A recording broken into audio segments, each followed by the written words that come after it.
सत्तारूढ़ है। उत्तराखंड को बने हुए 23 वर्ष का समय बीत चुका है। इस दौरान कांग्रेस की भी सरकार सत्ता में रही, भाजपा की भी सरकार सत्ता में रही और है, लेकिन किसी भी सरकार ने सुनियोजित विकास का केवल दावा ही किया। पहाड़ी क्षेत्रों में कहीं पर भी सुनियोजित विकास अभी तक धरातल पर नहीं उतरा। तो 2013 की जल प्रलय के बाद कांग्रेस पार्टी सत्तारूढ़ थी, विजय बहुगुणा जी मुख्यमंत्री थे, लेकिन राहत कार्यों में भी उस दौरान लापरवाहियाँ बरती गईं और वहाँ पर कोई भी राहत कार्य नहीं हुआ। एविएशन कंपनियों ने भी 6.5 लाख 7 लाख रुपया लेकर के निकाला, जबकि गवर्नमेंट की तरफ से फ्री था। लाखों लोग मर गए। जल प्रलय का विकराल रूप होने का प्रमुख कारण अनियोजित विकास था।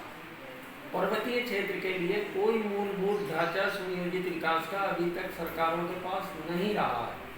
इस संबंध में आप क्या आपने जो कहा 2013 में जब आपदा आई थी तो उस समय मैं उत्तरकाशी की तरफ गया। उत्तरकाशी में भागीरथी घाटी में जिस तरह से नदी में बाढ़ आने के बाद चारों तरफ जो अवैध निर्माण थे वो बह गए थे, तो मेरे साथ उस एक रिटायर्ड रेवेन्यू अधिकारी थे। उन्होंने कहा कि गंगा ने न्याय कर दिया।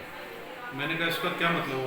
उनका कहना था कि भागीरथी की जो अपनी ज़मीन थी, इस बाढ़ में उसने उतनी ज़मीन पर अपना कब्जा कर दिया और जो अवैध निर्माण थे उनको ढहा दिया। आज राज्य के अंदर राज्य बनने के बाद हालात ये है कि जो सत्ता की ललक पाने की, सत्ता की कुर्सी पाने के लिए राजनेताओं ने जिस तरह से अवैध बस्तियाँ बसाई, जो अधिकारी कर्मचारी थे उन्होंने पैसा कमाने के लिए जिस तरह से अवैध बस्तियाँ बसाई, नदियों के किनारे बसाई, जंगल पर अवैध कब्जा करके बसाई, तो बनभूलपुरा और बिंदु खत्ता इसी के उदाहरण हैं। और उसके अलावा जो आज नदियों में बाढ़ आने पर मकान टूट रहे वो भी इसी के उदाहरण हैं कि अवैध कब्जा करने वाले, अवैध कब्जा कराने वाले नेताओं से लेकर अधिकारी, ये इसके दोषी ये हैं। और जब कब्जे अवैध होते हैं तो उनको तोड़ने की कार्रवाई जब सरकार करती है तो उस समय केवल उस व्यक्ति जिसका मकान है उसको तोड़ने के बजाय ये भी तय होना चाहिए कि ये किस अधिकारी के कार्यकाल में बना, किस नेता के कार्यकाल में बना। उन पर भी बराबर कार्रवाई जब तक नहीं होगी तब तक इस तरह के जो अवैध अतिक्रमण है वो भविष्य में नुकसान के बायस बनेंगे और लोगों को उजाड़ने के कारण।